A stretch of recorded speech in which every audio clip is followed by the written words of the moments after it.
رمضان کے آتے ہی سحر و افطار کا تذکرہ زبان زد خاص و عام ہو جاتا ہے اور دنیا بھر میں بسنے والے مسلمان ماہ رمضان کا احترام کرتے ہوئے روزہ رکھتے ہیں۔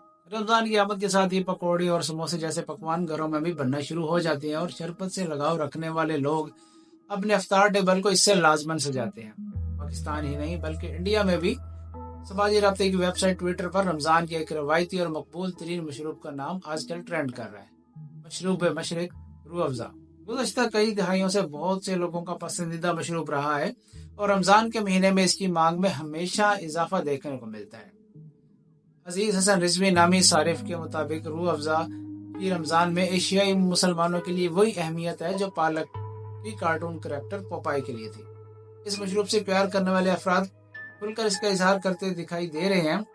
ماریہ سرتاج نامی صارف نے تو یہ تک کہہ دیا ہے کہ رمضان اور روح افزا کا چولی دامن کا ساتھ ہے اور افطار ٹیبل کی شان یہ لال شربت ہی بڑھاتا ہے۔ لال شربت کو دودھ کے ساتھ پیا جائے یا پانی کے ساتھ، یہ ایک ایسی بحث ہے جس پر صارفین کا موقف الگ الگ ہے۔ صارفین ایک دوسرے کو مشورہ دیتے نظر آئے کہ روح افزا جیسے لال شربت کو ان کی تجویز کردہ ترکیب کے تحت تیار کر کے پیا جائے تو ہی ان کی روح کی افزائش ہو پائے گی۔ البتہ ایسے بھی صارف موجود تھے جن سے یہ ہضم نہ ہوا کہ لوگوں کو اس شربت سے اتنا دلی لگاؤ کیوں ہے۔ ڈاکٹر نظمہ نامی ایک صارف کو روح افزا کے خلاف بات کرنا مہنگا پڑ گیا۔ انہوں نے ٹویٹ کیا کہ کچھ صارفین نے در حقیقت انہیں روح افزا کے خلاف بات کرنے پر ٹویٹر پر فالو کرنا ہی چھوڑ دیا۔ ڈاکٹر نظمہ کو اس ٹویٹ کے نیچے کمنٹس میں ان افراد کی حمایت حاصل ہوئی جن کے خیال میں دیگر دوسرے مشروبات روح افزا سے کئی گنا بہتر ہیں۔ رمضان کی آمد پر لال شربت کی مانگ میں اضافہ ہوتا ہے اور صرف نامی گرامی روح افزا ہی نہیں بلکہ جامع شیری جیسے پاکستانی برانڈ کو بھی خاصا پسند کیا جاتا ہے۔ صارفین مختلف طریقوں سے یہ رائے جاننے کی کوشش میں مگن دکھائی دیے کہ آخر لال شربت کو کون سا برانڈ سب سے بہتر ہے۔ ٹویٹر پہ اس حوالے سے رائے منقسم دکھائی دی۔ یہ اختلاف رائے صرف سوشل میڈیا ہی نہیں بلکہ گھروں میں بھی دیکھنے کو ملتی ہے۔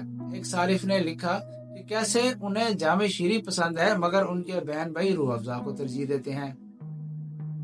ہمدرد یونانی دواخانہ طب کے شعبے میں صافی، سوالین، سنکارا، مستورین، جوشینا جیسی کئی اہم اور معروف ادویات بنتی ہیں۔ اس دواخانے کی بنیاد سن 1906 میں انڈیوائیڈڈ ہندوستان کے تاریخی شہر دلی میں حکیم حافظ عبد المجید نے رکھی تھی۔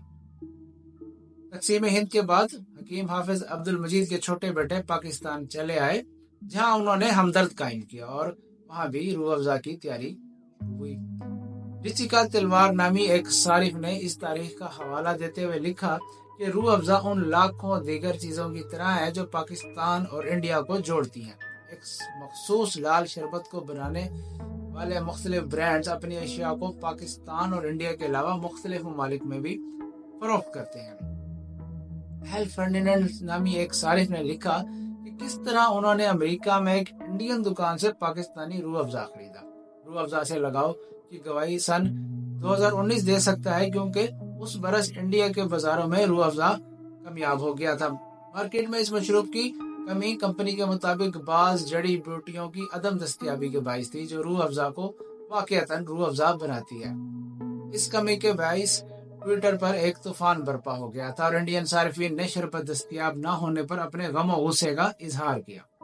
پاکستانی صارفین نے انڈیا میں آئے اس بحران کے دوران لال شربت کے اس مشترکہ پیار کو سمجھتے ہوئے انڈین صارفین کو یہ شربت عطیہ کرنے کی پیشکش بھی کر ڈالی تھی۔